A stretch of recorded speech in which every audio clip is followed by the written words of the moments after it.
მე-20 საუკუნეში რუსეთს 5 ჯერ შეუცვალეს სახელი. 1917 წლამდე იგი რუსეთის იმპერია იყო. 1917 წელს რუსეთის რესპუბლიკა.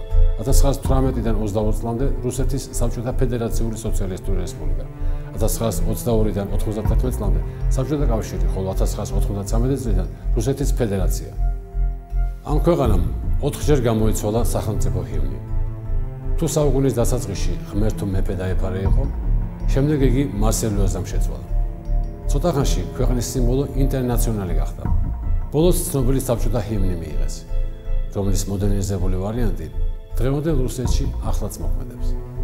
ასეთი მრავალრიცხოვანი სახეცვლილების მიუხედავად, კრემლის მმართველთა ბუნება და მართვის სტილი წლების მანძილზე უცვლელი რჩება. იქ, სადაც რუსეთი შედის, ყველგან სისხლიან ნაკვალებს ტოვებს. რეპრესიული სისტემა, მთელი ერების დეპორტაცია, მასობრივი დახვრეტები, საკონცენტრაციო ბანაკები, საკუთარი ხალხის გენოციდი რუსეთის დამახასიათებელი ნიშანი გახდა.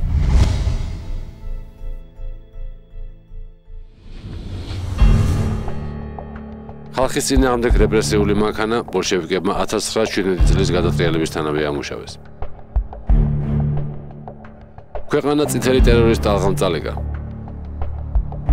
ლენინის მთავრობამ პირველ რიგში რუსეთის ძველი ხელისუფლების სიმბოლო მეფის ოჯახი გაანადგურა. იმპერატორი ნიკოლოზ მეორე, მისი მეუღლე და 5 მცირეწლოვანი შვილი მოსამსახურე პერსონალთან ერთად 1918 წლის 17 ივნისს ეკატერინბურგში დახვრიტეს. ამ აქციის აუცილებლობას ბოლშევიკების ერთ-ერთი ლიდერი ლევ ტროცკი შემდეგნაირად ხსნიდა. მეფის ოჯახის დახვრეტა საჭირო იყო არა მხოლოდ მტრების შესაშინებლად და მათ დასათრგუნად, არამედ იმისთვისაც, რომ საკუთარი რიგები გამოგვეფხიზლებინა. ამ დახვრეტით ყველას ვეუბნებოდით, რომ უკან არ დავიხევდით და ჩვენ წინ ან სრული გამარჯვება გველის, ან სრული დაღუპვა. რეპრესიებმა კატასტროფული სახე განსაკუთრებით 1918 წლის შემოდგომაზე მიიღეს. 30 აგვისტოს მემარჯვენე ესერებმა ბოლშევიკების ლიდერზე ვლადიმერ ლენინზე წარუმატებელი თავდასხმა განახორციელეს. კომუნისტებმა ეს ტერაქტი საბაბად გამოიყენეს და არასასურველი ელემენტებისგან ქვეყნის ინტენსიური წმენდა დაიწყეს. ტერაქტიდან მეორე დღესვე, 1 სექტემბერს, პეტროგრადში წითლებმა თავადაზნაურების ფენიდან აყვანილი 500-ზე მეტი მძევალი დახვრიტეს.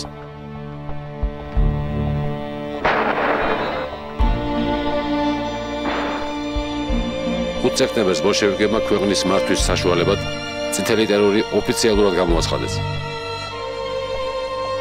ტერორის წარმმართველი ორგანო, კონტრრევოლუციისა და საბოტაჟის წინააღმდეგ მებრძოლი რუსეთის საგანგებო კომისია, იგივე ჩეკა იყო.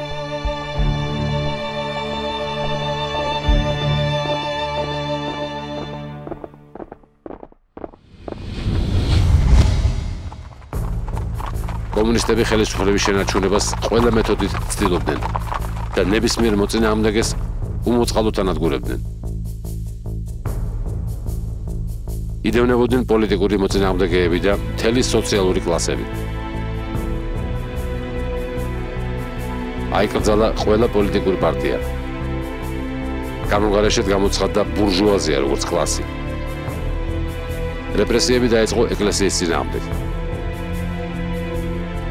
დევნიდნენ ინტელიგენციასა და თავადაზნაურთა ფენას.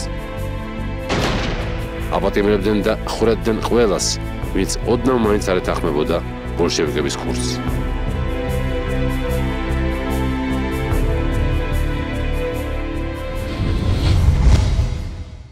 კომუნისტების ზღვარგადასული რეპრესიული პოლიტიკის შედეგად რუსეთში ლენინის პარტიის წინააღმდეგ გამოსვლები დაიწყო. წითელი არმიის სასარგებლოდ სურსათის ამოღებამ და მოსახლეობის დაუფარავმა ძარცვამ ციმბირში, ვოლგისპირეთში და რუსეთის ცენტრალურ გუბერნიებში გლეხთა ამბოხი გამოიწვია, რომელიც ბოლშევიკებმა სასტიკად ჩაახშეს.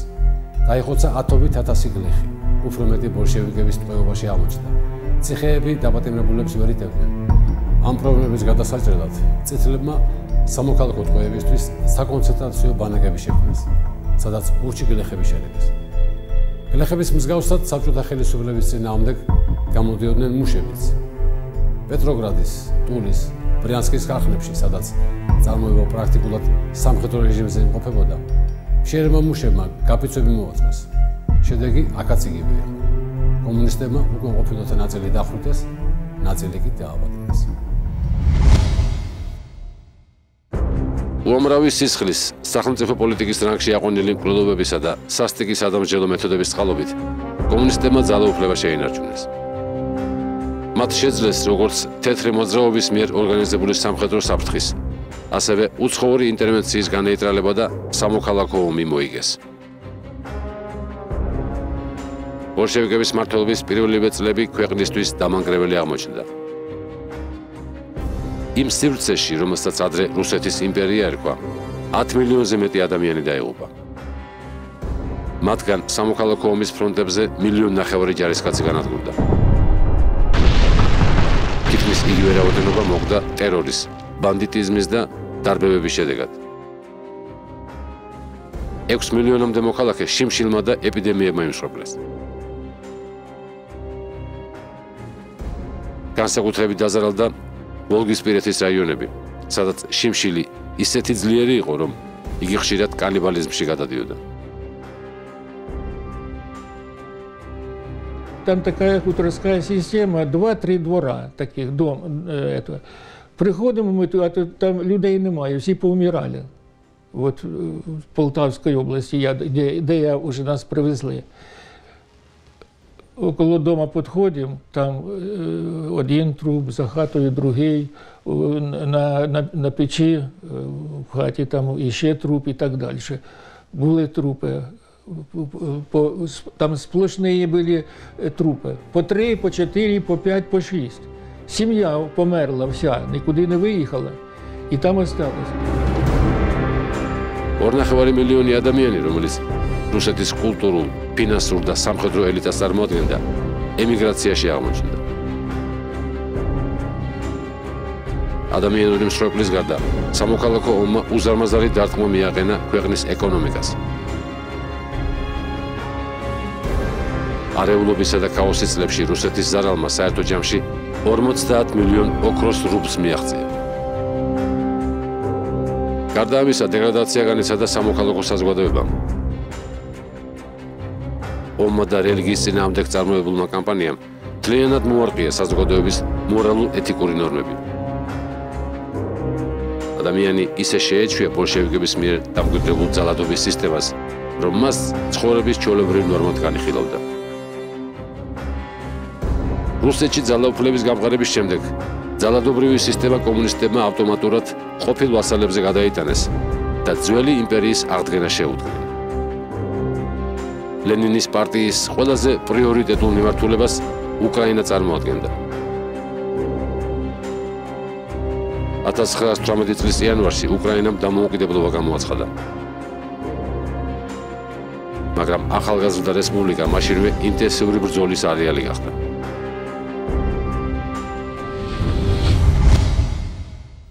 უკრაინაზე გავლენის მოპოვებისთვის ერთმანეთს წითლები, თეთრგვარდიელები, პოლონელები, ავსტრიელები და გერმანელები ებრძოდნენ. გადამწყვეტი 1920 წელი აღმოჩნდა, როდესაც რუსეთმა უკრაინის დიდ ნაწილზე საბჭოთა რეჟიმის გავრცელება შეძლო. ისევე როგორც რუსეთში ბოლშევიკები წესრიგის დამყარებას, უკრაინაშიც ტერორის საშუალებით ცდილობდნენ. ნებისმიერი უკრაინული ქალაქი, რომელშიც დროებით მაინც ბოლშევიკების ხელისუფლება მყარდებოდა, უმოწყალო რეპრესიების ქვეშ ექცეოდა. ხარკოვში, ოდესაში, კიევში, ყირიმში მასობრივი დახვრეტები მიმდინარეობდა. განსაკუთრებული სისასტიკით ბოლშევიკთა რეპრესიები ყირიმში გამოირჩეოდა. კომუნისტებთან ბრძოლაში დამარცხებულმა თეთრი არმიის ბოლო ნაწილებმა რუსეთის სწორედ ყირიმის ნავსადგურებიდან დატოვეს. თუმცა იყვნენ ისეთი ოფიცრები და ჯარისკაცებიც, რომლებმაც არ ისურვეს ემიგრაციაში წასვლა. კომუნისტებმა ყირიმში დარჩენილთაგან თითქმის ყველა დახვრიტეს. რამდენიმე თვის განმავლობაში კომუნისტებმა 70,000-ზე მეტი ადამიანი გამოასალმეს სიცოცხლეს.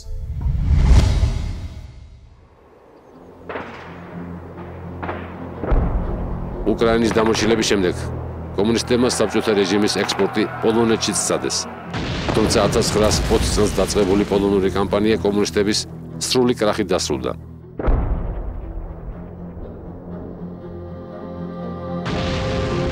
იოზეფ პილსუდსკის მეთაურობით პოლონურმა არმიამ წითლები ვარშავასთან დაამარცხა.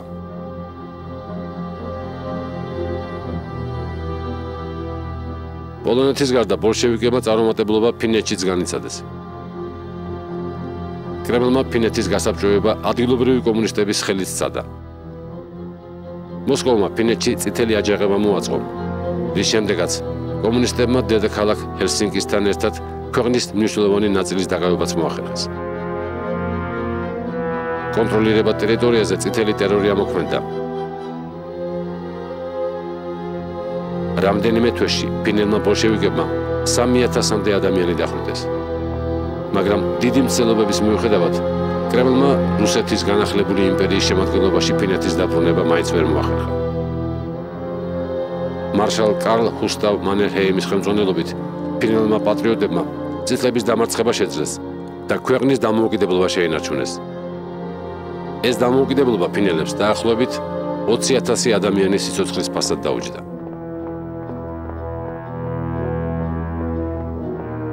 ფინეთში და პოლონეთში განცდილი წარუმატებლობების შედეგად კრემლმა ოფიციალურად ცნო არა მარტო ვარშავისა და ჰელსინკის, არამედ ბალტიისპირეთის სახელმწიფოთა დამოუკიდებლობაც. კრემლმა დაკარგა უკრაინისა და ბელორუსის დასავლეთ პროვინციებიც, რომელთა უდიდესი ნაწილი პოლონეთის შემადგენლობაში აღმოჩნდა.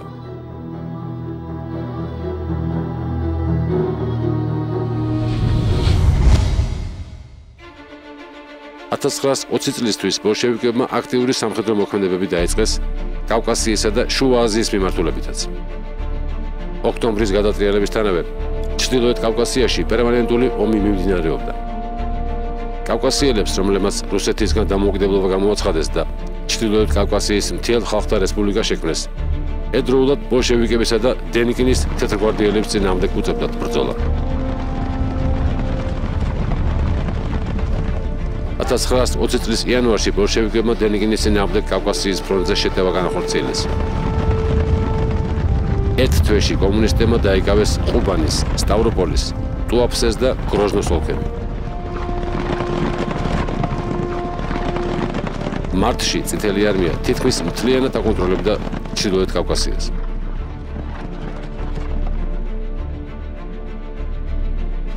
ბოლშევიკთა ჩარევის შედეგად კავკასიის მთელ ხალხთა დამოუკიდებელმა სახელმწიფომ არსებობა შეწყვიტა.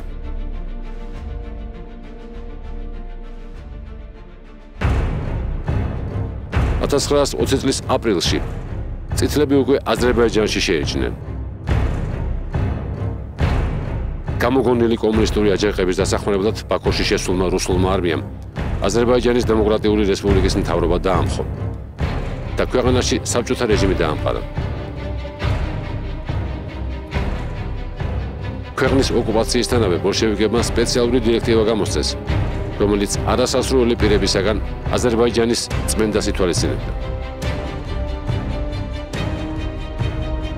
დააპატიმრეს ან დახვრიტეს აზერბაიჯანის დემოკრატიული რესპუბლიკის მთავრობის ყველა წამყვანი ფიგურა. დაიწყო კლასობრივად მიუღებელი მოქალაქეებისა და რელიგიური ლიდერების დევნა. წითელი არმიის საჭიროებისათვის კომუნისტები მოურიდებლად ძარცვავდნენ მოსახლეობას. კომუნისტების რეპრესიული პოლიტიკის საპასუხოდ აზერბაიჯანში შეიარაღებული გამოსვლები დაიწყო.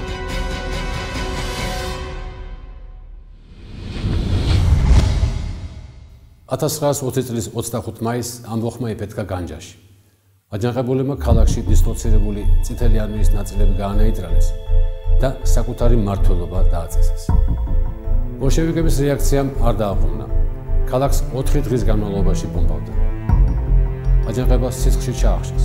დაიღუპა 13,000-მდე ადამიანი. წითელი ნაწილების ქალაქში შესვლის შემდეგ შეკამ საჯარო დახვრიტა აჯანყების რამდენიმე ასეული მონაწილე. განადგურეს ყველა აზერბაიჯანელი ოფიცერი, რომელიც წინააღმდეგობაში მონაწილეობდა. აზერბაიჯანის გასაბჭოების შემდეგ ჩვენი ქვეყნის რამდენიმე რაიონში ანტიბოლშევიკური ამბოხი დაიწყო. მაგალითად 1920 წლის 26 მაისიდან 4 ივნისამდე აჯანყებამ იფეთქა ქალაქ განჯაში. აზერბაიჯანის ნაციონალური არმიის ნაწილები წითელ არმიასთან აწარმოებდნენ ბრძოლას და ქალაქის გათავისუფლება შეძლეს. წარმოიდგინეთ, ამ ბრძოლაში წითელმა არმიამ 8000-მდე ჯარისკაცი დაკარგა. მაგრამ შემდეგ ბოლშევიკებმა განჯაში დამატებითი ნაწილები შეიყვანეს და გამარჯვება მოიპოვეს. აჯანყების ჩახშობისას წითელარმიელებმა დაახლოებით 10000-მდე აზერბაიჯანელი ჯარისკაცი და მშვიდობიანი მოსახლე მოკლეს. თავად ქალაქი კი ბრძოლების შედეგად თითქმის მთლიანად დაინგრა. აზერბაიჯანის დამორჩილების შემდეგ ბოლშევიკებმა იმავე წლის ნოემბერში კომუნისტური რეჟიმი დაამყარეს სომხეთში. 1921 წლის თებერვალში კი წესლებმა დაამხეს საქართველოს დემოკრატიული რესპუბლიკის მთავრობაც.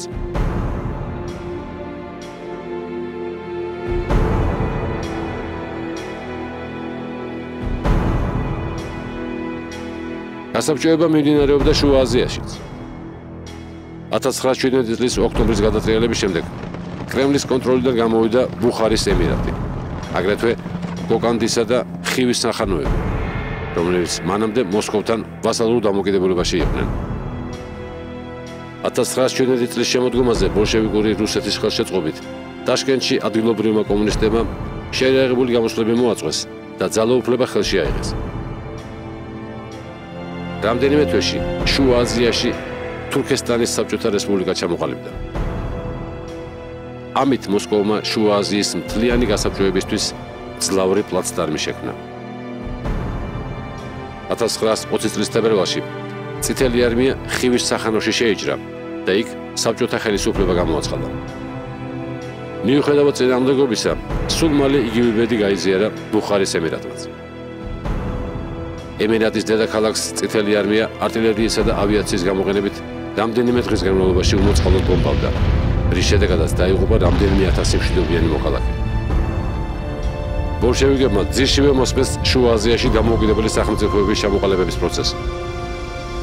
1921 წლისთვის განახლებული იმპერია უკვე მთლიანად აკონტროლებდა კავკასიას, შუა აზიას, აგრეთვე უკრაინისა და ბელარუსის უდიდეს ნაწილებს.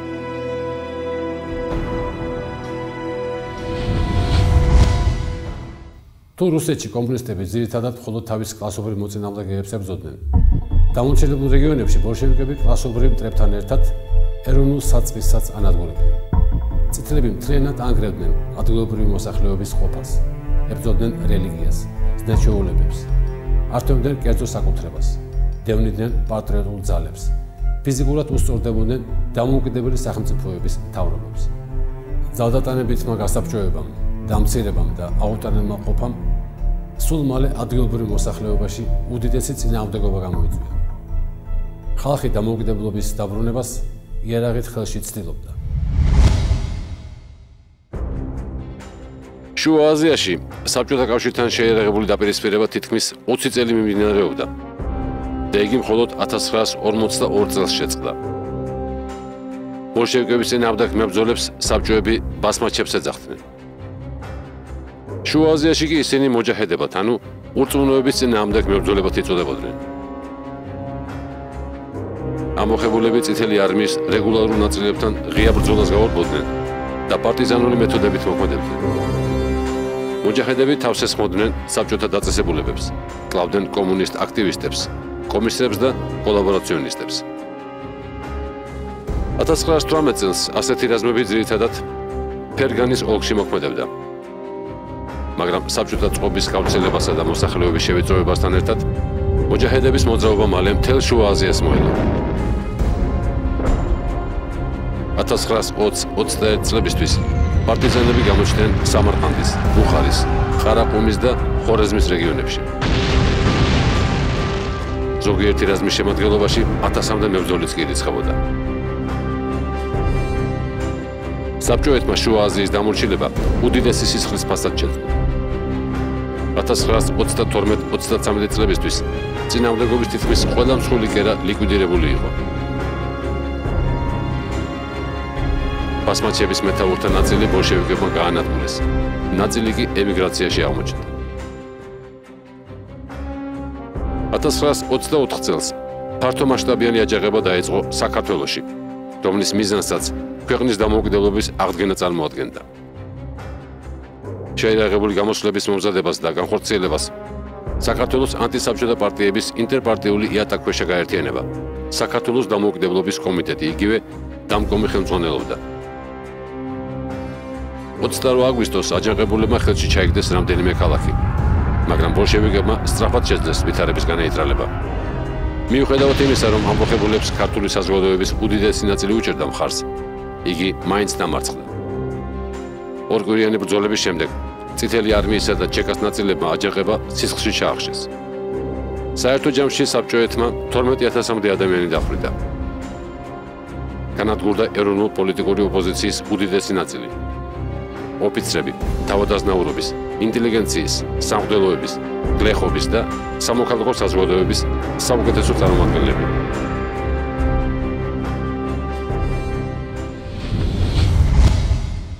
იმავე წელს საბჭოეთის წინააღმდეგ გამოსვლები დაიწყო ჩეჩნეთშიც. 2 წლის განმავლობაში ჩეჩენმა მებრძოლებმა პრაქტიკულად მთლიანად განდევნეს ბოლშევიკები ჩეჩნეთის მთიანეთიდან. საბჭოეთმა დამოუკიდებლობისკენ სწრაფვას კვლავ იარაღი დაუპირისპირა. 1925 წლის შემოდგომაზე წითელმა არმიამ სპეციალური სადამსჯელო ოპერაცია ჩაატარა აჯანყების ჩასახშობად. თითოეულ ჩეჩნურ სოფელს ალყაში აქცევდნენ და артиллერიისა და ავიაციის გამოყენებით ინტენსიურად ბომბავდნენ. ასეთი მეთოდით წითლებმა 101 სოფელი დაანგრიეს. სიცოცხლეს გამოასალმეს 1000-ობით ადამიანი. ტყვე დაიყვანეს და დახვრიტეს წინააღმდეგობის მოძრაობის 100-ზე მეტი წევრი. რეპრესიების წყალობით ბოლშევიკებმა ჩეჩნეთში ეროვნული მოძრაობის დროებითი შეჩერება მოახერხეს. მოსახლეობის წინააღმდეგ ყველაზე მასშტაბური რეპრესიები წითელმა ხელისუფლებამ 30-იანი წლებიდან დაიწყო.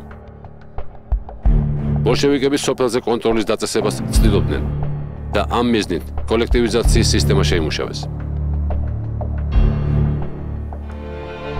აქტიური კოლექტივიზაცია 1929 წლის მიწურულს დაიწყო.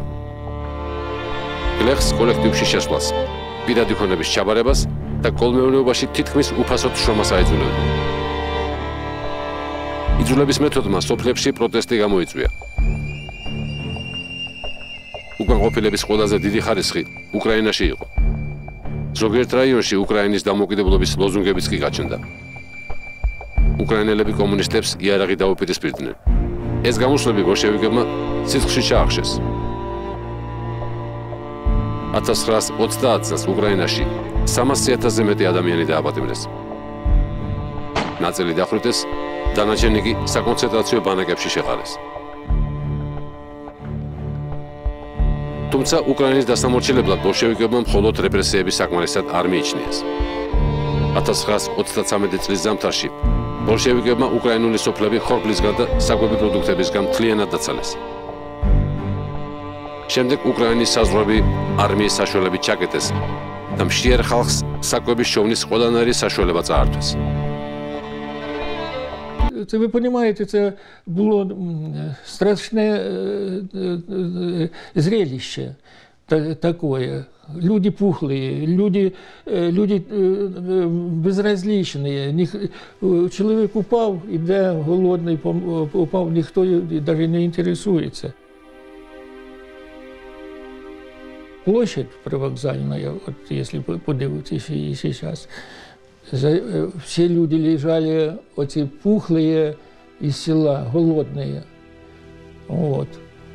И утром приезжают извозчики и забирают вот те, что лежат на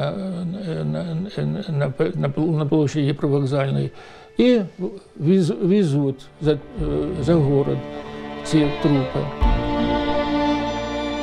ამ აქციის შედეგად, რომელიც ჰოლოდომორის სახელით არის ცნობილი, უკრაინაში 8 მილიონამდე მოქალაქე დაიღუპა. ადამიანები სიმშილისგან სივდებოდნენ, ჭკუიდან იშლებოდნენ. მრავლად იყო კანიბალიზმის შემთხვევებიც.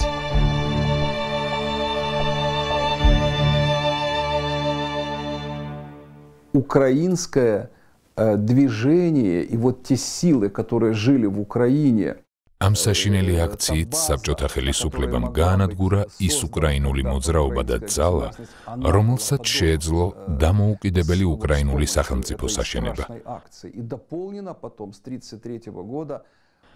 ამას დაემატა მასობრივი რეპრესიები უკრაინული ინტელიგენციის წინააღმდეგ, რომელიც 1933 წლიდანვე დაიწყო.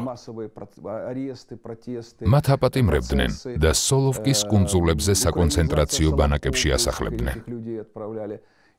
საბჭოთა ხელისუფლებამ თავისი საქმე გააკეთა. მოსპო მოაზროვნეები და ისინი მონებით ჩაანაცვლა. ისეთი ადამიანები აღზარდა, რომელთაც შეეძლოთ რეჟიმთან შეგუება. ეს იყო პოლიტიკური ევგენიკა. მათ სხვა ტიპის ადამიანი შექმნეს. ამიტომ ამაში ეჭვის შეტანაც კი არ შეიძლება. ეს იყო გენოციდი.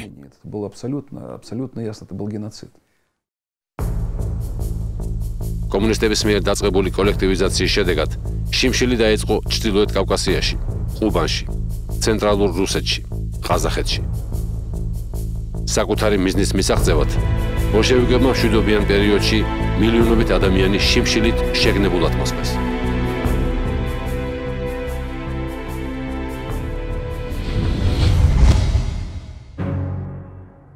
(1939 წლიდან ბოლშევიკური სისტემა საგარეო აგრესიაზე გადაერთო.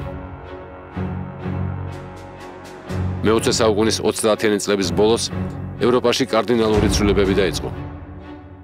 პირველი მსოფლიო ომის შემდეგ კონტინენტზე არსებული პოლიტიკური სტატუს კვო იმდენად დაირღვა, რომ ამან მსოფლიოში ახალი გლობალური ომი გამოიწვია. ცვლილებების ინიციატორი ნაცისტური გერმანია იყო, რომელსაც მხარი ბოლშევიკურმა რუსეთმა დაუჭირა. მოსკოვი და ბერლინი პირველი მსოფლიო ომის შედეგად დაკარგული ტერიტორიების აღდგენას ცდილობდნენ. 1939 წლის აგვისტოში გერმანიამ და საბჭოთა კავშირმა შეთანხმებას მიაღწიეს და ევროპის ახალი გადანაწილება დაიწყეს. ორ ქვეყანას შორის ურთიერთთანამშრომლობის პაქტი გაფორმდა. ამ პაქტის საიდუმლო ნაწილის მიხედვით გერმანია და საბჭოეთი შუაზე იყოფდნენ პოლონეთს. გარდა ამისა, ამავე პაქტით ბერლინი მოსკოვის გავლენის სფეროთ აღიარებდა ბალტიისპირეთს, ფინეთს და ბესარაბიას. 1 სექტემბერს გერმანია თავს დაესხა პოლონეთს, რითაც მეორე მსოფლიო ომი გამოიწვია.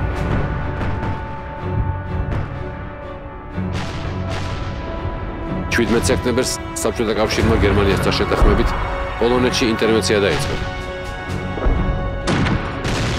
კრემლმა ოპერაციაში 2 საარმიო კორპუსი ჩართო, რომელშიც 700,000 ჯარისკაცი ირიცხებოდა. და პაქტის მიხედვით მის გავლენის სფეროთ განსაზღვრული ტერიტორიის დაკავება შეუძლო.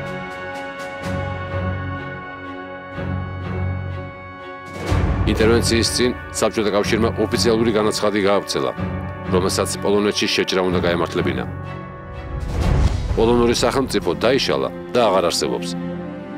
საბჭოთა კავშირის მოვალეობაა მფარველობა გაუწიოს უკრაინელ და ბელორუს ძმებს და შექმნას ყველა პირობა მათი მშვიდობიანი ცხოვრებისთვის.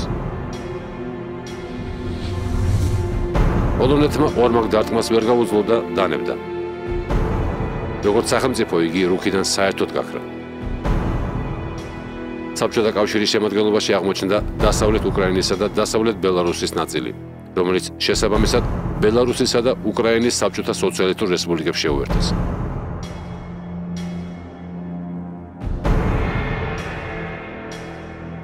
თავდაპირველად დასავლეთ უკრაინა საბჭოთა ჯარისკაცებს სიხარულით ხვდებოდა, რადგან წითელი არმიის საშუალებით უკრაინამ ერთ სახელმწიფოში გაერთიანება შეძლო.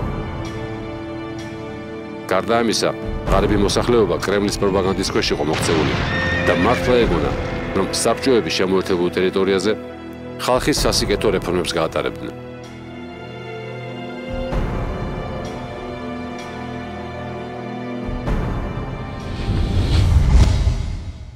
ერთადერთი ორგანიზაცია, რომელიც წითელ სისტემას თავიდანვე დაუპირისპირდა, უკრაინელთა ნაციონალისტური ორგანიზაცია იგივე ОУН-ი იყო, რომლის მიზანს დამოუკიდებელი უკრაინული სახელმწიფოს შექმნა წარმოადგენდა. ორგანიზაცია 1929 წლიდან დასავლეთ უკრაინის პროვინციებში მოქმედებდა, რომელიც მაშინ ჯერ კიდევ პოლონეთის შემადგენლობაში ითვლებოდა. მის რიგებში დაახლოებით 20,000 წევრი იყო. 1939 წლის შემოდგომაზე პოლონური კამპანიის წარმატებით დასრულების შემდეგ კრემლმა მოლოტოვ-რიბენტროპის პაქტის შესაბამისად ბალტიისპირეთის ანექსიისთვის ნიადაგის მომზადება დაიწყო. პირველ ეტაპზე მოსკოვმა სამივე ბალტიურ სახელმწიფოს სამხედრო ურთიერთდახმარების შესახებ ხელშეკრულების გაფორმება შესთავაზა. ამ შეთავაზებას ულტიმატუმის სახე ჰქონდა და მისი უარყოფის შემთხვევაში ბოლშევიკები ომის დაწყებით იმუქრებოდნენ. ბალტიელები იძულებული გახდნენ კრემლის პირობა მიეღოთ. ოქტომბრის ბოლოს თითოეულ ქვეყანაში კრემლმა 25,000-იანი საბჭოთა სამხედრო კონტინგენტი შეიყვანა.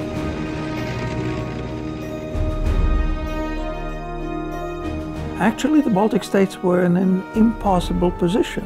ბალტიის ქვეყნები გამოუვალ ვითარებაში აღმოჩნდნენ. There was a substantial საზღვრებთან Soviet საბჭოთა army არმია იდგა. on the borders.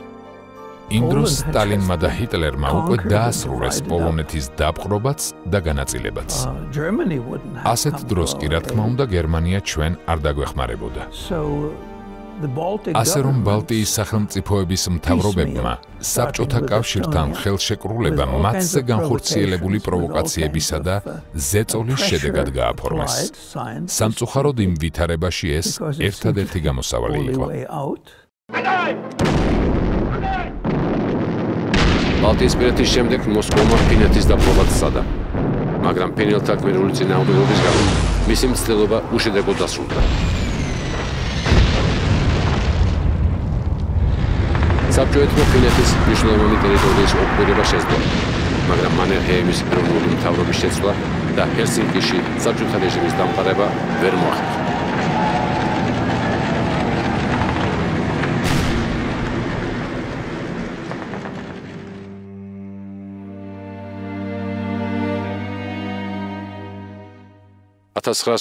წლის ივნისში საბჭოეთმა მოლოტოვ-რიბენტროპის პაქტის საიდუმლო ნაწილის მიხედვით პრეტენზია უკვე რუმინეთს წაუყენა.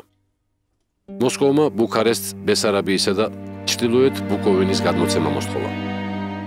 ევროპაში იმ დროს არსებული ვითარებიდან გამომდინარე, რუმინეთის მეფე კარლ მეორე იძულებული გახდა მოსკოვის ულტიმატუმი მიეღო. 1940 წლის ივნისში რუმინელებმა ბესარაბია უბრძოლველად დატოვეს.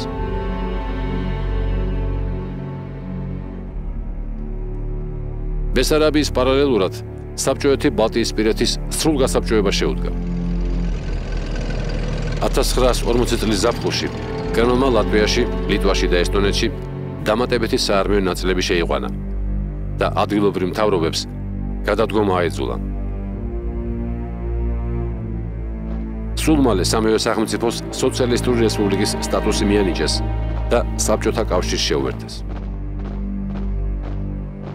1940 წლის აგვისტოდან წითელი იმპერია ახლად შემოერთებული ტერიტორიების საფუძვლიან ათვისებას შეუდგა.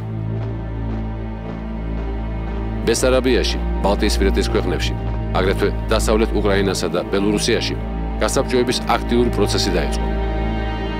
კომუნისტურის გარდა აეკრძალა ყველა სხვა პოლიტიკური პარტიების საქმიანობა. დაშლილად გამოცხადდა ნაციონალური შეიარაღებული ძალები. სოფელში აქტიურად მიმდინარეობდა კოლექტივიზაციის პროცესი. ამოქმედდა რეპრესიების სისტემა. პირველ რიგში აპატიმრებდნენ საბჭოთა წყობისადმი აშკარად მტრულად განწყობილ პირებს და კლასობრივად მიუღებელ ელემენტებს. ოკუპაციის პირველივე თვეებში დააპატიმრეს ლატვიის და ესტონეთის პრეზიდენტები, სახელმწიფო მოღვაწეები, მსხვილი საწარმოების მეპატრონები.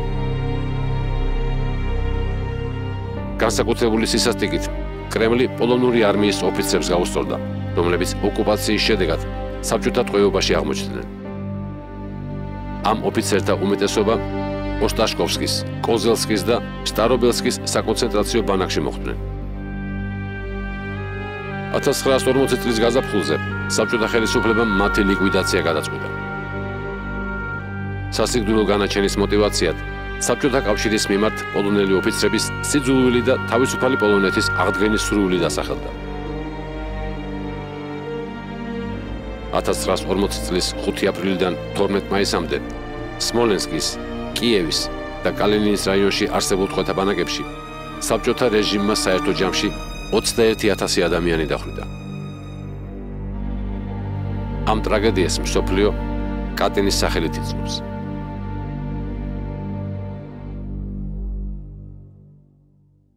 sumie zamordowano ponad საბჭოთა შინსახკომმა 20,000-მდე პოლონელი ოფიცერი და პოლიციელი დახვრიტა.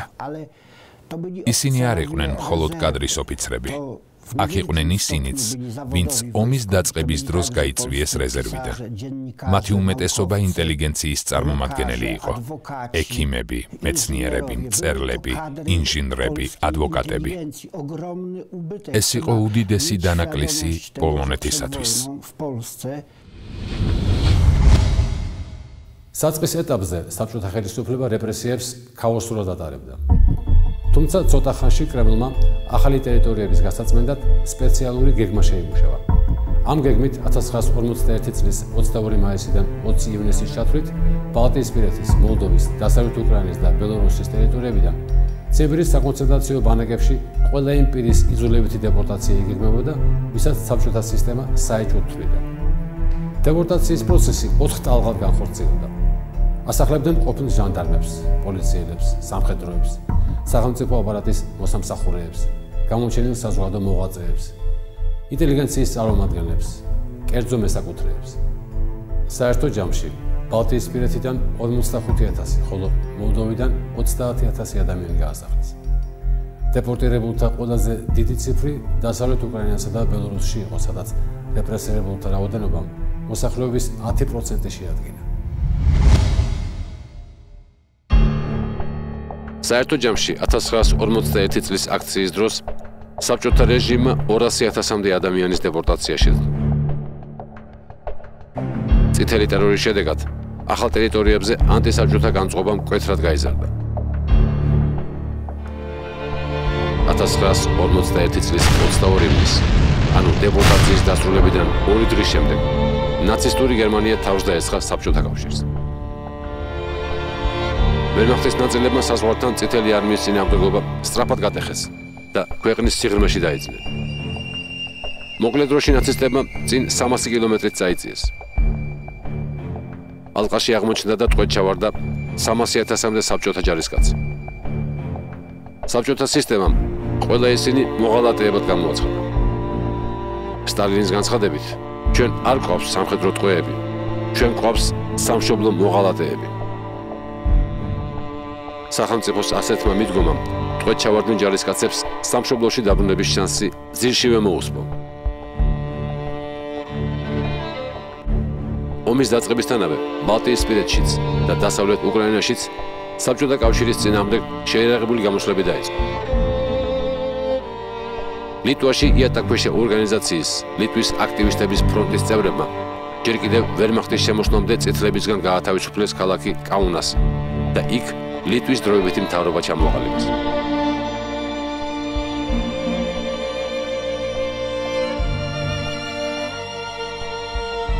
ვერმახტის ჯარისკაცებს ლიტველები ყვავილებით ხვდებოდნენ.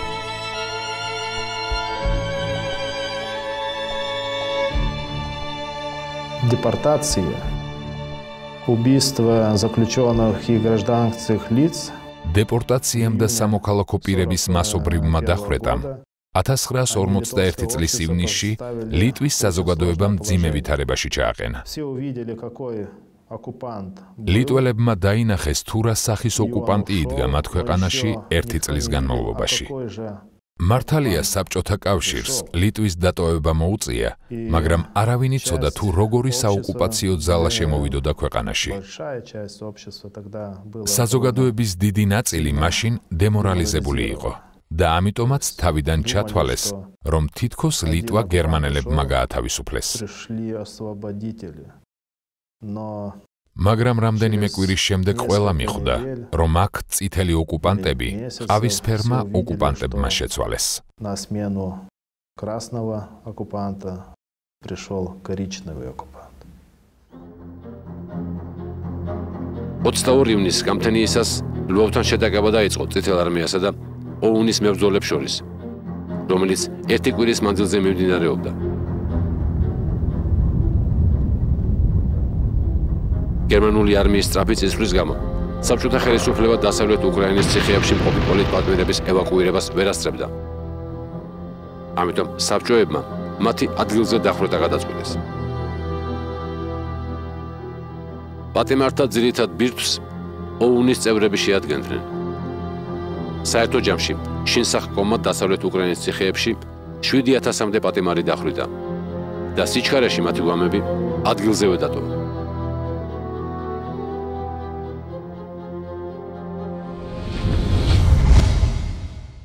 ივნისს ლვოვში OUN-ის ინიციატივით უკრაინის ნაციონალური კრება ჩატარდა, რომელმაც უკრაინის დამოუკიდებელი სახელმწიფოს შექმნის შესახებ გამოაცხადა. თუმცა ჰიტლერის გეგმებში უკრაინისთვის დამოუკიდებლობის მინიჭება არ შედიოდა. ნაცისტებმა OUN-ის ლიდერებს დამოუკიდებლობის აქტის გაუქმება მოსთხოვეს, მაგრამ უკრაინელმა პატრიოტებმა ამაზე უარი განაცხადეს. გესტაპომ OUN-ის ლიდერები, მათ შორის ორგანიზაციის ხელმძღვანელი სტეპან ბანდერა, დააპატიმრა და ისინი ზაქსენჰაუზენის საკონცენტრაციო ბანაკში მოათავსა. 1941 წლის აგვისტოში გერმანიამ დასავლეთ უკრაინის ტერიტორიაზე გალიციის დიქსტრიტი ჩამოაყალიბა და იგი პოლონეთის გენერალ-საგუბერნატოროს ნაწილად გამოაცხადა. იგივე ვითარება იყო ბალტიისპირეთშიც. გერმანელებისთვის დამოუკიდებელი ბალტიური სახელმწიფოების არსებობა დაუშვებელი იყო. მართალია, ლიტვას, ლატვიას და ესტონეთს გარკვეული ტიპის ავტონომია და სიმბოლიკა დაუტოვეს, მაგრამ ყველა ისინი რაიხსკომისარიატ ოსტლანდში გააერთიანეს და პირდაპირ მესამე რეიხს შეუერთეს.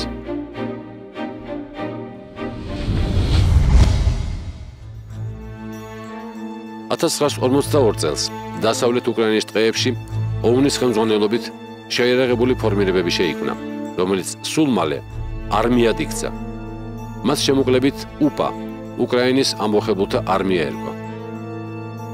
OUN-ის განკარგულებაში დაახლოებით 40,000-იანი შენაერთი იყო. უკრაინის დამოუკიდებლობის ლოზუნგით UPA იბრძოდა როგორც წითელი პარტიზანების, ასევე გერმანული არმიის წინააღმდეგ. OUN-ი თითქმის მთლიანად აკონტროლებდა დასავლეთ უკრაინას.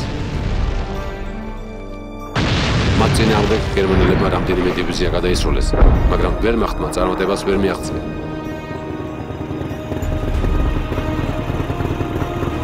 უკრაინის მიამბოხეთა არმია ასრულებდა იმას, რაც ეწერა უკრაინული სახელმწიფოებრიობის აღდგენის აქტში.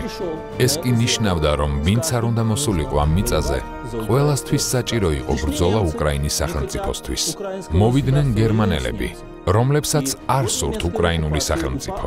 ვიბრძვით გერმანელების წინააღმდეგ. გერმანული ოკუპაციის პერიოდში UPA-მ ვოლინის მხარეში მთელი რაიონები გაათავისუფლა. 1944 წლისთვის გერმანელებთან ბრძოლამ ნელ-ნელა მეორე ადგილზე გადაიწია. UPA-სთვის მთავარი მეტოქე წითელი არმია გახდა, რომელიც დასავლეთ უკრაინას უახლოვდებოდა. საბჭოთა კავშირს ებრძოდნენ ბალტიისპირეთშიც, სადაც ბალტიურმა სახელმწიფოებმა მეორე წითელი ოკუპაცია გადაიტანეს. ლიტვის, ლატვიის და ესტონეთის ტერიტორიაზე შეიარაღებული დაჯგუფებები შეიქმნა, რომლებიც წითელი არმიის ნაწილებს ნამდვილ ომს უმართავდნენ. ბალტიელ პარტიზანებს ხალხში ტყის ძმებს ეძახდნენ და მათ შემადგენლობაში დაახლოებით 30,000-მდე მუდმივი მებრძოლი ირიცხებოდა. ყველაზე ორგანიზებული წინააღმდეგობა ლიტვაში იყო, სადაც ლიტველ პარტიზანთა დიდი შინაერთები მოქმედებდნენ.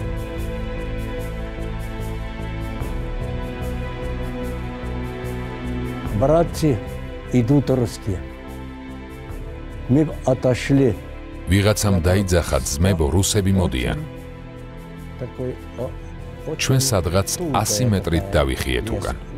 ტყის სიღრმეში. იქ ხშირი ტყის მასივი იყო. ყველანი დავწექით.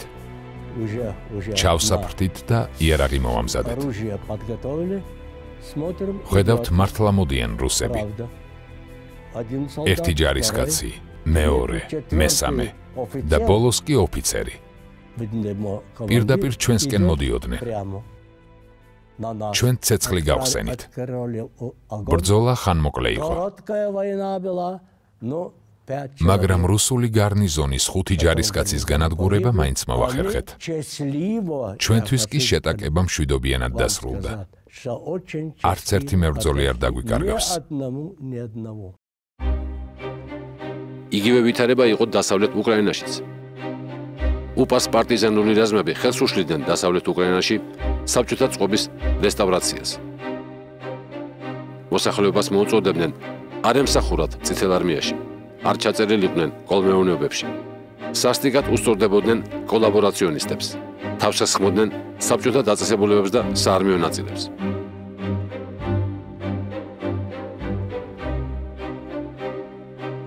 Когда пришел Советский Союз, то он уже вообще не хотел, чтобы როდესაც საბჭოთა რეჟიმი დამყარდა, კომუნისტებს უკრაინის დამოუკიდებელი სახელმწიფოს გაგონებაც კი არ სურდათ.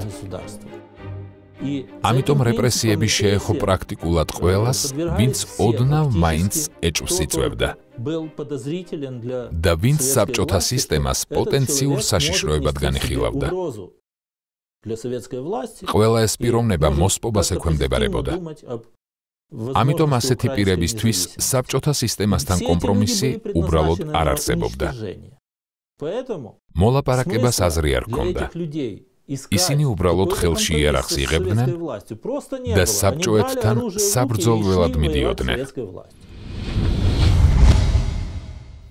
დასავლეთ უკრაინისა და ბალტიისპირეთის მსგავსად პარტიზანული მოძრაობა მიმდინარეობდა ჩეჩნეთშიც. კომუნისტებთან ბრძოლა ჩრდილო კავკასიაში ჯერ კიდევ 1940 წელს დაიწყო. აჯანყებულებმა ერთ თვეში შეძლეს ჩეჩნეთის მთიანი რეგიონების დაკავება. წითელი არმიის მიერ ჩატარებულ სადამსჯელო აქციას შედეგი არ მოჰყოლია. საბჭოთა ხელისუფლება ჩეჩნეთზე კონტროლს კარგავდა. 1944 წელს საბჭოეთის წინააღმდეგ პარტიზანული მოძრაობა დაიწყო ბელარუსშიც.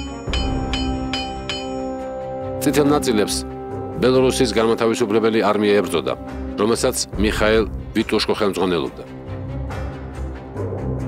ორგანიზაციის მიზანს დამოუკიდებელი, თავისუფალი ბელარუსის შექმნა წარმოადგენდა. ბელარუსი პარტიზანები თავს ესხმოდნენ საბჭოთა არმიის ნაწილებს. წყობრიდან გამოჰყავდათ სატრანსპორტო კომუნიკაციები. ათავისუფლებდნენ საბჭოთა უშიშროების მიერ დაკავებულ მოქალაქეებს. დღეს შეფარებული ბელარუსი პარტიზანების წინააღმდეგ კრემლი ავიაციას, არტილერიას, სხვილ საარმიო შენაერთებს იყენებდა. მაგრამ წინააღმდეგობა მაინც არ წყდებოდა.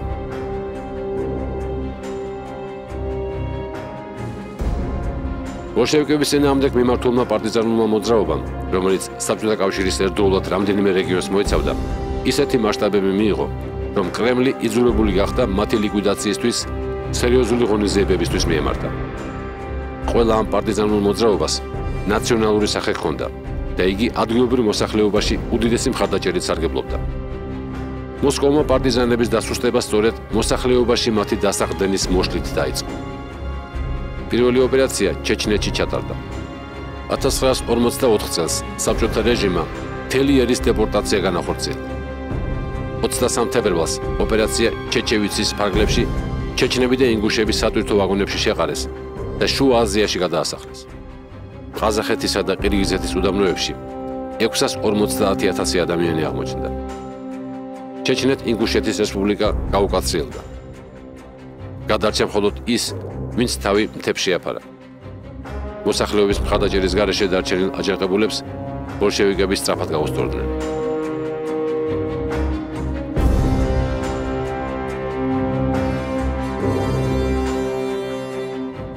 $1946 წელს დასავლეთ უკრაინის გასაწმენდად კრემლმა რეგიონში 9 მილიონიან არმიას მოუყარა თავი და მთელი რეგიონი ბლოკადაში მოაქცია. ამ აქციის შემდეგ უკას მოქმედება შესამჩნევად შესუსტდა, მაგრამ არ შეწყვეტილა.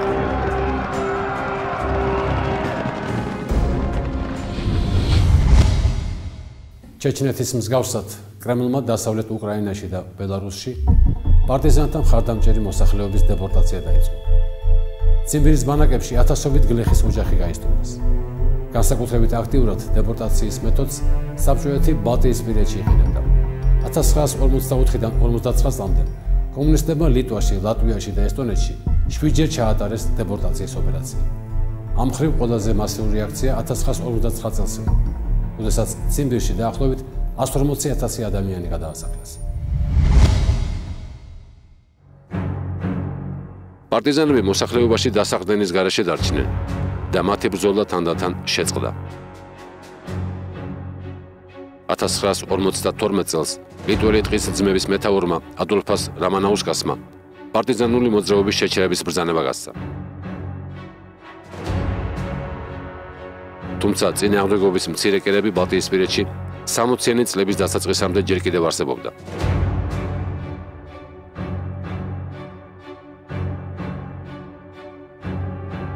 ბოლო პარტიზანი აუგუსტ საბე საბჭოთა უშიშროების თანამშრომლებთან ბრძოლისას 1978 წელს ესტონეთში მოხდა.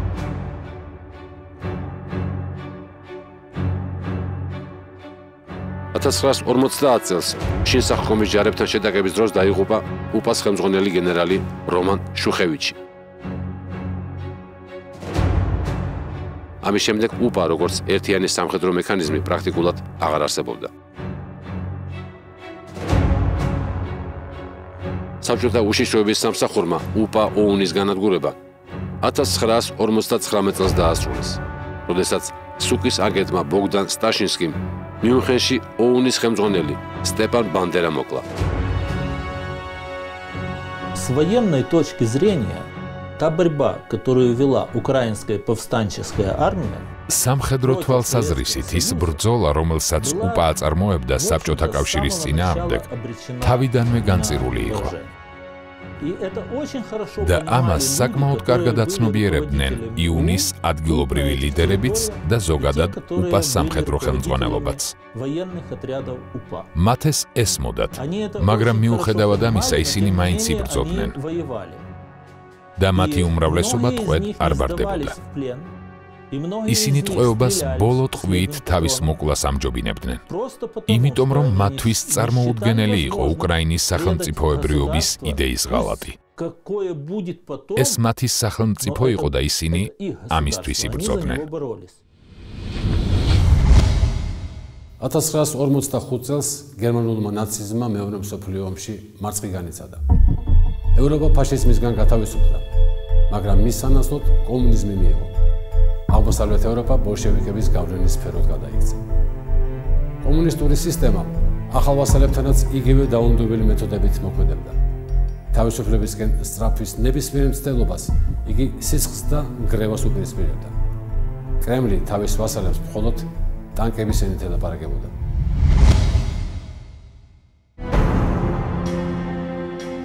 $1953 წელს მოსკოვმა ტანკები გამოიყვანა ბერლინის ქუჩებში გამოსული დემონსტრანტების წინააღმდეგ, რომლებიც აღმოსავლეთ გერმანიაში პოლიტიკური სისტემის შეცვლას და საბჭოთა ოკუპაციიდან გამოსვლას ითხოვდნენ.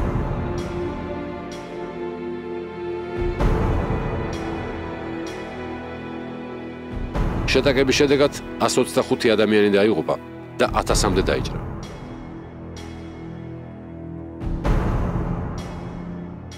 Nach dem 17. Juni in etwa 700 Städten der DDR 17 ივნის დემონსტრაციები და გაფიცვები გერმანიის დემოკრატიული რესპუბლიკის დაახლოებით 700 დასახლებულ პუნქტში მიმდინარეობდა. ამ გამოსვლებში არა მხოლოდ მუშები, არამედ მოსახლეობის ყველა ფენა მონაწილეობდა. ეს აჯანყება საბჭოთა საოკუპაციო რეჟიმის წინააღმდეგ იყო მიმართული და ხაზს უსვამდა, რომ ამ საკითხში გერმანიის მოსახლეობა ერთიანია. აჯანყება საბჭოთა ტანკებმა ჩაახშეს. მაგრამ ეს გერმანიის დემოკრატიული რესპუბლიკის ხელმძღვანელობის თანხმობით და ალბათ მათი სურვილითაც მოხდა. 1956 წლის ოქტომბერში ვითარება დაეძაბა უნგრეთში, სადაც საზოგადოება სოციალისტური წყობის დემონტაჟს და ძირეულ ცვლილებებს ითხოვდა.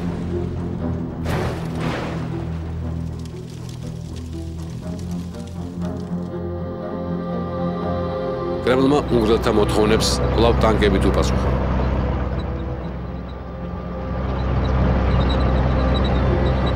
უნგრეთის დედაქალაქში ნამდვილი ომი მიმდინარეობდა მძიმე ტექნიკის, ავიაციის და артиლერიის გამოყენებით.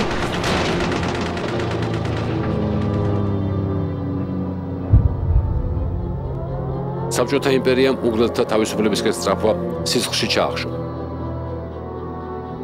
დაიღუპა 3000-მდე უნგრელი.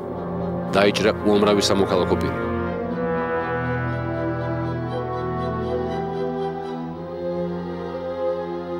სამშობლოდან დევნილი დაახლოებით 200,000 ადამიანი გახდა.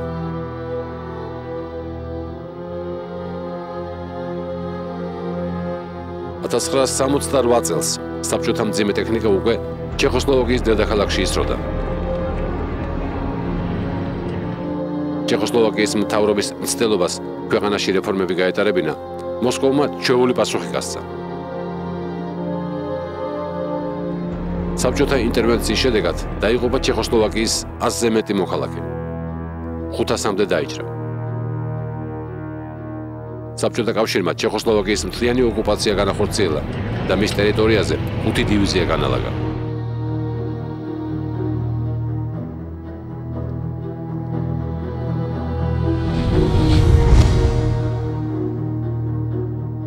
$1979 წლის დეკემბერში შუა აზიაში გავლენის გასაფართოებლად საბჭოთა კავშირმა ავღანეთში სამხედრო ინტერვენცია წამოიწყო. აგრესიის პირველივე დღეს კომუნისტებმა ავღანეთის მმართველი ჰაფიზულა ამინი თავის მრავალრიცხოვან ოჯახთან ერთად მოკლეს.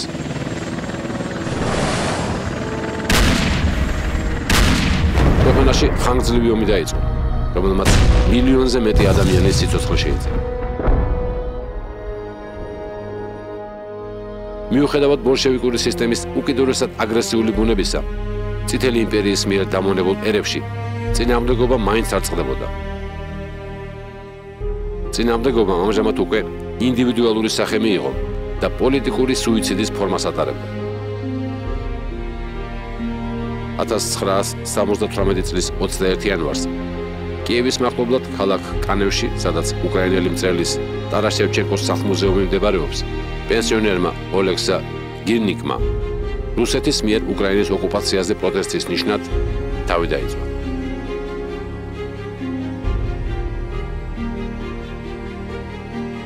გირნიკმა, რომელიც თავის დროზე ომნის წევრი იყო და საბჭოთა ციხეებში 8 წელი გაატარა, სიკვდილის ადგილას შემდეგი შინაარსის წერილი დატოვა. უკრაინაში რუსულ ოკუპაციაზე პროტესტის ნიშნად, უკრაინის ხალხის რუსიფიკაციაზე პროტესტის ნიშნად და მუდამ იყოს დამოუკიდებელი უკრაინა. საბჭოთა, მაგრამ არა რუსული. უკრაინა უკრაინელებისათვის. 1918 წლის 22 იანვარს უკრაინის ცენტრალური რადის მიერ უკრაინის დამოუკიდებლობის გამოცხადებიდან 60 წლის აღსანიშნავად. 1978 წლის 22 იანვარს პროტესტის ნიშნად თავი დაიწვა ოლექსა გირნიკმა კალუშიდან. საბჭოთა კავშირში მხოლოდ ასეთი ფორმით შეიძლება პროტესტის გამოხატვა.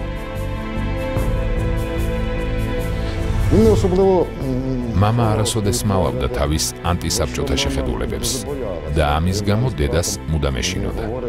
მე და ჩემს ძმას მამა დამოუკიდებელი უკრაინის შესახებ გვიამბობდა. იმ განმათავისუფლებელი მოძრაობის შესახებ, რომელიც საუკუნის დასაწყისში მიმდინარეობდა. მამა თვლიდა, რომ ადრე თუ გვიან უკრაინა დამოუკიდებელი იქნებოდა. სიმართლე რომ გითხრათ, მაშინ მე და ჩემს ძმას ამის არ გვჯეროდა. თუმცა მამას სჯეროდა, რომ მისი სამშობლო ჯერ კიდევ მისი ცხოვრების დროს მოიპოვებდა დამოუკიდებლობას. 70-იან წლებში უკრაინაში ჰელსინკის ჯგუფის აქტივისტები დააპატიმრეს. იქმნებოდა შთაბეჭდილება, რომ ქვეყანაში აღარ დარჩა ისეთი ხალხი, რომლებიც ბოლშევიკური რეჟიმის წინააღმდეგ იბრძოლებდნენ. მაგრამ მამა თვლიდა, რომ ერი და სახელმწიფო არ განადგურდება მანამდე, სანამ ერთი ადამიანი მაინც იბრძვის დამოუკიდებლობისათვის. ასეთი ადამიანი იგი თავად იყო. ასეთი იყო მისი პოლიტიკური მრწამსი. გირნიკის შემთხვევა არ იყო ერთეული. 6 წლით ადრე, 1972 წლის 14 მაისს, კაუნასში, საბჭოთა ოკუპაციაზე პროტესტის ნიშნად, თავი დაიწვა 19 წლის სტუდენტმა რომას კალანტასმა.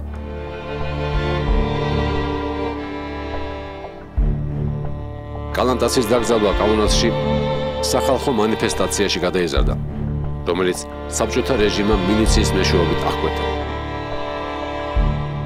კრემლმა სუიციდის ფაქტის დამალვა ვერ მოახერხა და ამიტომ საბჭოთა პროპაგანდამ კალანტასი ფსიქიურ ავადმყოფად მონათლა. საბჭოთა რეჟიმის წინააღმდეგ პოლიტიკური სუიციდის ფაქტები მოსკოვის მიერ ოკუპირებულ აღმოსავლეთ ევროპაშიც მრავლად იყო. 1969 წელს პრაღის ცენტრალურ მოედანზე პროტესტის ნიშნად თავი დაეწვა იან პალახმა.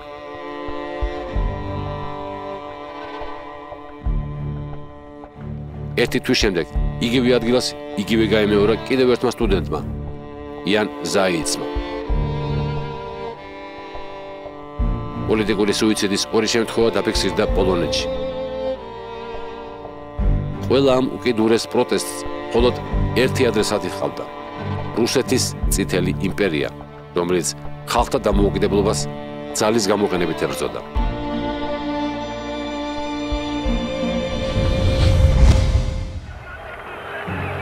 წითელი რეჟიმი სიკვდილს მაშინაც კი თესდა, როდესაც აშკარა იყო, რომ კომუნისტური სისტემა მალე დაინგრეოდა. 1989 წლის აპრილში საქართველოს დამოუკიდებლობის ლოზუნგით მიმდინარე მშვიდობიანი მიტინგის წინააღმდეგ კრემლმა კვლავ ტანკები გამოიყვანა.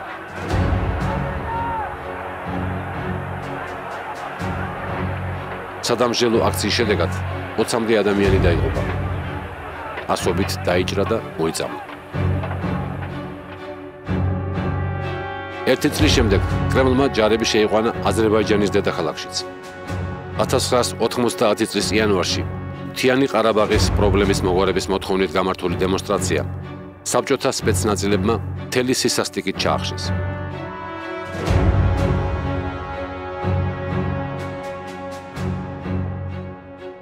მარტო დაღუპულთა რაოდენობა 150-ს აჭარბებდა. Многие акцентируют внимание, что 19-го ბევრი ადამიანი ყურადღებას მხოლოდ 20 იანვრის ღამეზე ამახვილებს. მაგრამ ფაქტია, რომ საბჭოთა სამხედროები უიარაღო ხალხს დილასაც ხოცავდნენ. საზარელი სანახავი იყო თუ როგორ კლავდნენ ჯარისკაცები ადამიანებს, რომელთაც ქუჩაში დაყრილი გვამების წაღება სურდათ. 1991 წლის იანვარში რუსული ტანკები უკვე ბალტიისპირეთში გამოჩნდა. ლიტვის მიერ თავისუფლების მოთხოვნამ მოსკოვის მხრიდან კვლავ აგრესია და მსხვერპლი გამოიწვია. თუმცა რეპრესიულმა მეთოდებმა აგონიაში მყოფ სისტემას ვეღარ უშველეს. 1991 წლის დეკემბერში საბჭოთა კავშირი ოფიციალურად დაიშალა.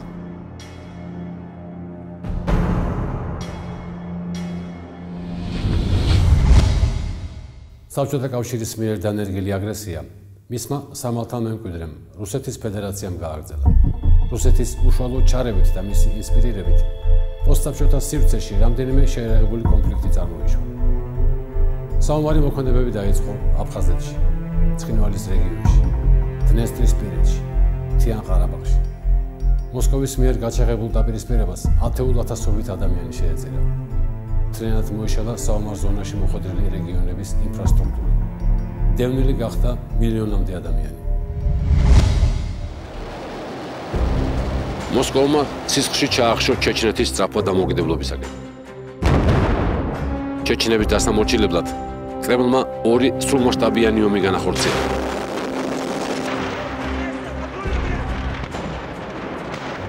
რუსეთის არმიამ მთლიანად დაანგრია ჩეჩნეთის დედაქალაქი გროზნო და რესპუბლიკის ყველა მსხვილი ქალაქი. ფიზიკურად გაანადგურეს წინააღმდეგობის ყველა ხელმძღვანელი. რეანიმირებულ რუსულ ბოლშევიზმს ჩეჩნეთში 160,000-ზე მეტი ადამიანი შეეწირა. თავისუფლებისკენ სისწრაფისთვის სასტიკად დაესაჯა საქართველო, სადაც კრემლმა 1991-92 წლებში სახელმწიფო გადატრიალება მოაწყო და ქვეყანას მართვადი ქაოსის საშინელება დაატეხა თავს.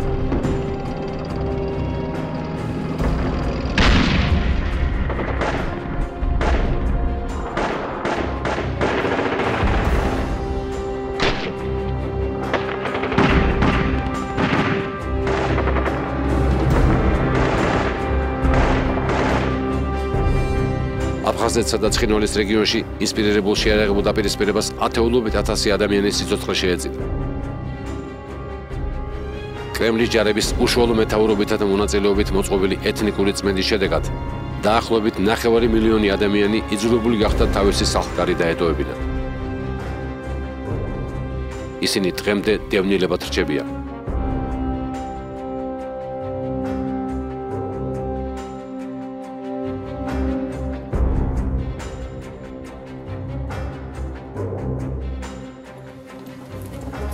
ამ უბედურების მოწყობის შემდეგ კრემლი მშვიდობის მყოფად მოევლინა საქართველოს და სამშვიდობოების სტატუსით განალაგა აქ თავისი ჯარები.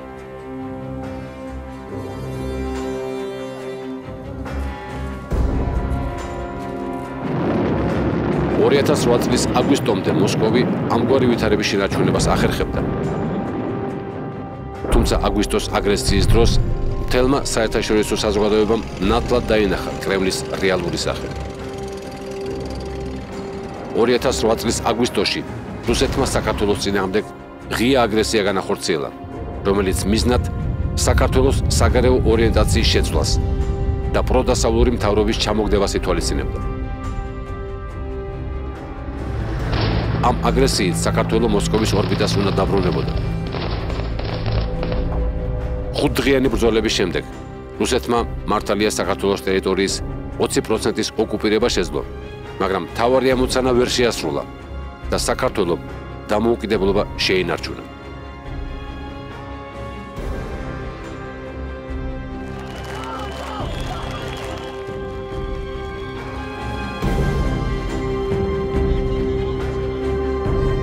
Хотел бы искренне поблагодарить всех, кто тогда принимал. მინდა გულითადი მადლობა გადავუხადო ყველას, ვინც მაშინ მონაწილეობა მიიღო ამ ოპერაციაში. იმიტომ რომ ეს იყო ჩვენი სიმტკიცის შემოწმება. 2008 წელს ჩვენ რომ უკან დაგვეხია, სხვა გეოპოლიტიკურ სურათს მივიღებდით.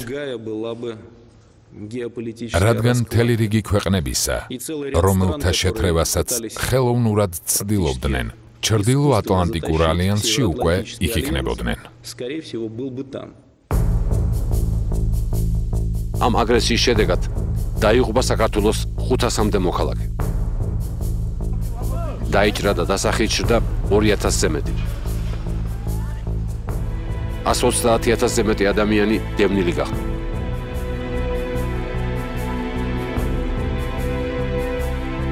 მათგან 32,000-ზე მეტი მშობლიურ ადგილებში დაბრუნებას დღემდე ვერ ახერხებს.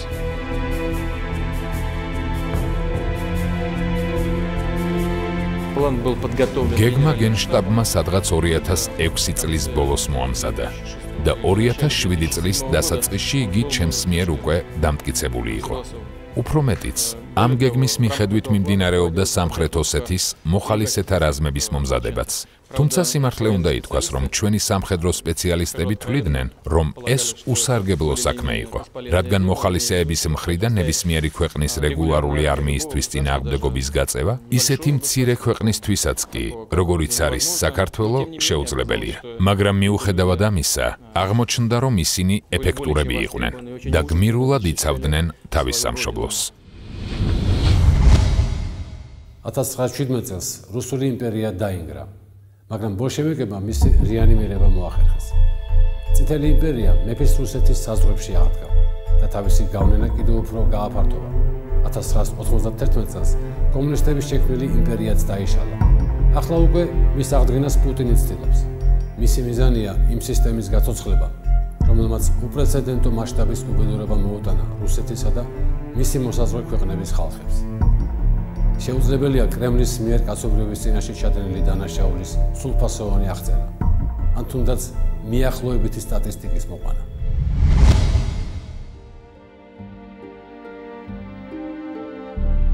და როცა დღეს 21 საუკუნეში პრეზიდენტი პუტინი ისევ ტოტალიტარული იმპერიის აღდგენისკენ ისწრაფვის და ამას არც კი მალავს, ამის ერთ-ერთი მიზეზი ისიც არის, რომ საბჭოთა სისტემა განსხვავებით ფაშისტური რეჟიმისგან დღემდე არ არის გასამართლებული. თუმცა მის მიერ ჩადენილი დანაშაულები თუ არ აღემატება, არაფრით ჩამოუვარდება ფაშისტების დანაშაულებს.